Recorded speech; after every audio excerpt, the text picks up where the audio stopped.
Blackpink in your area. They're here. We're born pink, converted pink, whatever you want to say. How are you feeling about this Blackpink album? Just give me your temperature after your first couple listens. Yeah, I'm very pleased with it. I'm ultimately just a huge Blackpink fan.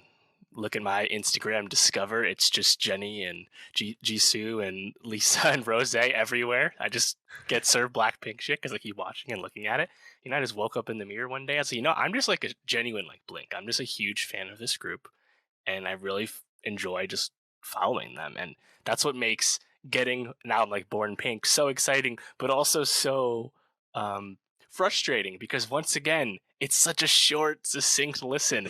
Please, YG, bless us with more Blackpink No. songs. Only 8 tracks, 25 minutes. It's like over before it's even started, But what we did get, I did enjoy, and just happy to have the group back. Excited to see them super active again as a unit. And of course, the Born Pink World Tour. I'm thinking about going to that some way. We'll see. But yeah, Dropping I the did bag. enjoy Born Pink. Um, Dave, you do realize that you basically just described like one of the like biggest rules in show business. Always leave them wanting more. And Blackpink, They're nailing it. they get in and out. They always leave you wanting more. They're fucking crushing it. And I have to say, my first listen to this album, I was like, oh, I don't know if I got exactly what I was expecting from this. Put it on in my car. It rips. Like this album rips. There's a few songs that like I probably am not going to go back to nearly as much as some of the others, but I'd say out of the 8 tracks, there's probably like at least 5, maybe 6 absolute bangers. Very very pleased with this. We've already talked about we've already talked about Pink Venom, the Mhm. single from this. That song still just an absolute rocket of a song. Like Yeah. man, fucking great single. But really the first 3 tracks of this album, Pink Venom, Shutdown, and Type of Girl. Ooh. Whew, like I do 3 tracks get better than that? I don't know. Heaters. Absolute heaters, and all in different ways, which is like the Hmm. really impressive part to it. I gotta say, for being a girl group, I don't, or just being like a non like hip hop group in general, they might have some of like the best like ad libs and like just like throwaway like backup lines. The Blackpink Hmm. chant at the beginning of Pink Venom, and then Blackpink in your area, like Yes, of course. incredible, just incredible. Yeah. Oh, yeah. Blackpink in your area always hits whenever you hear it, and it's great. We did a song review on Pink Venom. Check that out. YouTube.com/Nostalgia Pod. One thing, just like final addendum on that, like you said, very catchy song, in line with all their other big lead singles. Just another one in their canon. It's tremendous. Video's awesome. But one thing that's like I've really come to appreciate about it is right in the beginning when Jenny says "kick in the door, waving the cocoa," interpolating Biggie Smalls "kick in the door," of course. But I actually think that's like a really smart interpolation because Jenny's an ambassador for Chanel. Waving the cocoa is like a Oh, super witty line. I love that shit. wow. And of course, also Lisa interpolating Rihanna. People know this at this point. Pink Yeah, Venom uh, was their biggest charting hit to date, 22 on Hot 100 in the US, rightfully and so. 2 weeks #1 on the Billboard Global chart. Very great to see that. They performed at the VMAs. But I think the second song, Shutdown, it's like, oh my God, they did it again. They just gave us another heater. Like, and I think the reason I like Blackpink so much and they're my favorite K-pop group is they just have like really genuine bite to their music. Mhm. Like, I love the aggression. And Yeah, so on much Shutdown, attitude. yeah, of course. And on Shutdown, you get Jenny and Lisa rapping again, first verse in Korean, second verse in English. But also on that song, you have like serious attitude from Jisoo and Rose too. And it's like, Rose, flex on me. I love hearing Rose flex. Like, I think that song is so fun. And another great video. Yeah, the video is incredible. Their style is so fucking cool. Like, yeah, Lisa in the picture behind you, if you're watching on YouTube, but in the Mhm. video, looks a little bit like Billie Eilish in a way. Like Ah, with her sure. hair and everything. But like, they're just like they just ooze swag. They just Oh, ooze yeah. absolute like just stardom, and they carry themselves, and you can really hear on this album just how confident they are. They carry themselves as absolute stars because they are. You know, Hmm. you can't do what they did at Coachella a few years back if you aren't fucking confident and just absolute stars. You can't put out an album like this if you aren't absolute stars. And I agree. I think Shutdown is an absolute banger. And then Type of Girl, Mm. the next track comes in, you get the snaps. It's a little bit more like bubblegum poppy, but then that horn comes in and they just fucking like stomp you out on this, but in like the sweetest way possible. It's really, really impressive. Man, Hmm. I was just like blown away with these three. I just ran them back immediately. Oh hell yeah! And then like once again, it's like right in line with the vibe you want. Jenny put money on the table, not your dinner. It's like Hmm. my something in my bank account can figure. Like it's like yes, like it all fits. And I think with Type of Girl, I really like the way like the beat kind of slows down and then builds up as Yeah. you said. The hook from Lisa is really good. Um, yeah, I think Type of Girl like it's probably being a little under remarked upon right now because of how like big Shutdown is and how everyone's liking that right now. But yeah, I think Type of Girl is another great entry. It's like in a sense, it's like the third banger, right? It's like not as big Yeah. as Pink Venom or Shutdown, but it's still Mhm. good in its own regard. Um, yeah, I think the production is a lot of fun on this, right? Like the way Shutdown starts with this like violin sample, like an Italian like strings Mhm. right there. Like that was really fun. Um, and like once again, you have like this amazing outro from Blackpink, like on so many of their other bangers. The way Shutdown ends, but then they really switch it up after the bangers, right? Yeah, yeah, yeah, which has Jisoo and Rose co-writing on there. That's got like heavy guitar and drums, and it's ultimately like a vibe song. That's definitely more of a Jisoo and Rose showcase after the rappers dominate the early songs.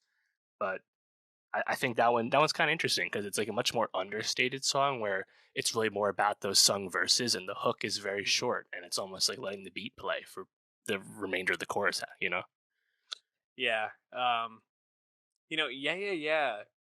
The way that like the synths are right before like some of the choruses, like I think it's about like the I don't know, like maybe like 120 mark or something. Kind of reminded me of Metro Station Shake It. Like I Mm, don't know why. Something about it was just like very similar to me. But I definitely think it's a nice switch up after the first three. And then you get Hard to Love, which so I didn't love Yeah Yeah Yeah. It's probably one of the tracks I mhm. liked least on this. It And then is you sparse get at the end of the day. yeah, and then you get Hard to Love, which is the next one, and they start off again kind of sparse. So I was like, oh, where are we going here? But then Hard to Love just fucking kicks into this groovy, like that reminded me of like Charlie Puth, like something he would Mm, make, like kind of beat, and it's just like super fun, like makes you want to like just dance yeah. around. And I was like, oh, Rose solo song too, a big surprise. Just Rose on yes, that one.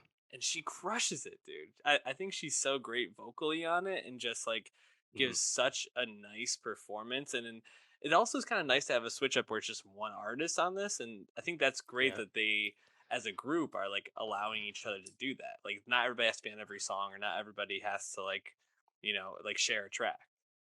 Yeah, I think I would agree with that more if we just didn't get such sparse track lists from them. Like this is an Mm, 8-song album. Pink Venom and Ready for Love were previously released. So then of the other 6 songs, one of those is a solo track. It's like, man, like it's just so slight, right. clearly by design on YG's part. But yeah, I thought Rose was good on that. Again, you hear the guitar, which was like her solo tracks that we heard last year, very familiar. um, I think the song I disliked the most, or liked the least, was the next song, "The Happiest Girl," just because Yeah. it's just kind of a quiet piano ballad. It's also all in English. Like it's okay. I think the next song after that, "Tally," still pretty ballady, but I think it's a much more like engaging track. Yeah, you get that guitar in Tally, and just even that first, like, I say fuck it when I feel it, like, you're just drawn right back in. I agree. The Happiest Girl was probably my least favorite as well. And then Ready for Love, I thought was like a more EDM, more like classic K-pop feeling song. And Hmm. I was like, okay, like I appreciate that they like are pulling in some more like I think like OG influence there, and I think it's a really fun track too. So like a good way to like kind of end the album. So I think it kind of tails off halfway through, but still Right. really strong. Yeah, that was I wasn't expecting to see Ready for Love on this. Ready for Love came out like 2 months ago, like a month or so before Pink Venom, as a like virtual like promo single alongside the video game PUBG Mobile as like a Mm. virtual concert, and like they put out like a like a AI like music video with Blackpink with this song. I was like, okay, that's just like a not a throwaway, but like it's a Lucy. Mhm. And then no, actually, it's on the album, and the album is still only 8 songs. It's like motherfuckers, give us more. Yeah. Well, I gotta say, like, they're just they're bound to just be in our lives for the next however many years they want to be doing this, and I'm sure we're gonna be getting a lot of solo stuff from them. They're they're just rockets, complete in every single way possible. Any last thoughts on Born Pink? Been really fucking with Shutdown this weekend. I just really love the banger, and I really love that they put out the dance performance music videos in addition to the normal music videos, because then you actually see like the live performance choreography that they will do, like in in real life, as opposed to the music video set. And I think those are a lot of fun. You saw them perform that on Kimmel this past weekend too. Yeah, man, I'm definitely excited to see more footage of like what happens with the Born Pink world tour, because I really enjoyed in the lead up to this album revisiting the it's like the 2019-2020 tour they did, and they recorded it at the Tokyo Dome show they did, where they played for like like 50,000 people or something, and like that's like really fun to just like hear like that energy like a few years back when they had way less music out, and just like hear like and see them perform that. And I just want to see like what does their new set look like, and how do they spice stuff up. So there's and hopefully they just be more active. It'd be really fun if they start to feature on more people's work as soloists. Like you had, I think there was that one Lisa feature this past year for that DJ Snake song, but like Mm. other than that, they really haven't worked with anyone but themselves, and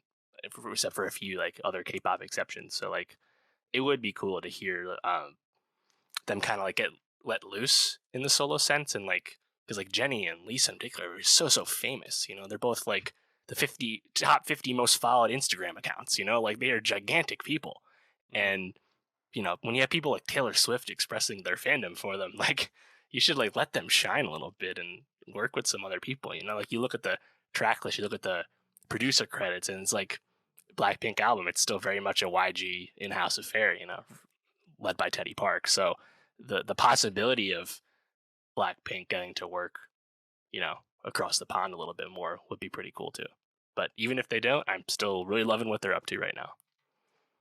I was surprised when you sent me this tweet this weekend, but according to Hits Daily Double, Un Verano Sinti is gonna outsell Blackpink's Born Pink this weekend. Can you believe that? Yeah, I think ultimately it says more about Bad Bunny than it does about Yeah. Blackpink. The Bad Bunny album is just the biggest album of the year and has been doing this, being the best selling album or second best selling album of the week for like 4 months running now. So it's really nothing against Blackpink at all. But yeah, definitely didn't expect to see that, given how strong the fan base is for Blackpink. So we'll see if that holds. I think this might energize the Blinks to stream and buy more music. We'll see. Bad Bunny, man, that guy's just taking over the world. It's insane. And we knew that before this album, but this album has just leveled him up so much. Um, Blackpink, fucking awesome album. Thank you for it. Really appreciate it. And check out our Nowstalgia Best of 2022 playlist where we'll be adding a Blackpink song or two